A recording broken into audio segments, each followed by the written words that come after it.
Europe is paying special interest to this UK general election as it could spell the beginning of a Brexit if our very own Syriza UKIP gets their way. So Peter, I might start with you. Do you think it would be a good thing if we had a Brexit?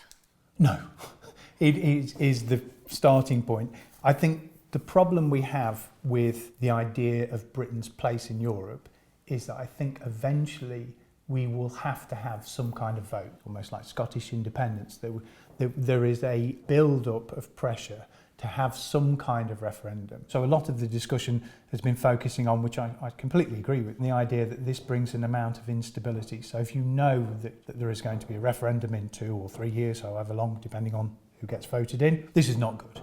And actually, the Britain coming out of Europe, costs and benefits, again, basically, the costs definitely outweigh the benefits. I think referendums are very, very dangerous things to have because they could come with all sorts of sort of weird results, mainly because the nature of our media here, which actually tends to be rather Eurosceptic, and some of the facts and figures, they will be explained, but at the end of the day, people could tell them things in an emotional fashion rather than necessarily in a sort of logical fashion. We could leave by accident, really, which is terribly dangerous.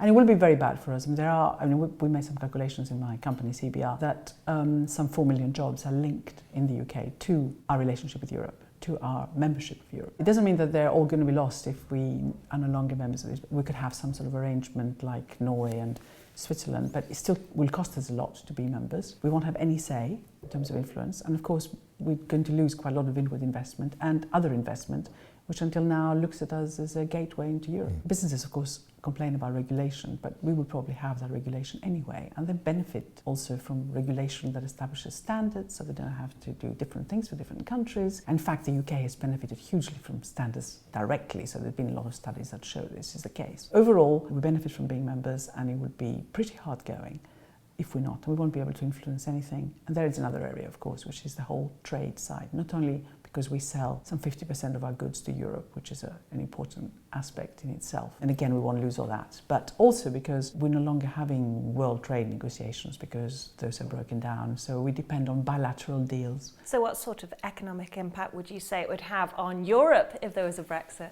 I think this is an issue too, in terms of the continuation of the single market as we have it and Europe as we have it, because the UK is quite an important member of it and it has a political influence in terms of balancing things out, and we do know that a number of the big countries would quite like us to be there because we are as a sort of linking up with them against some of the others and are quite sensible in many ways. And of course we have the city, which is hugely important for Europe, and if the city wasn't Europe's centre, it wouldn't be Frankfurt or Paris, it would be New York. So companies would find it much, much harder.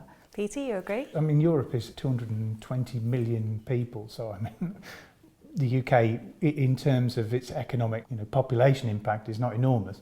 But I agree with Vicky that Britain tends to be a relatively a kind of voice for change in the EU, which rallies a few other voices who want a kind of more free market, a less dirigiste kind of approach to economics in particular. It's kind of slightly condescending to say Europe would lose if Britain left, but I think it would. I think Britain should be part of Europe, and I think it would be a terrible shame.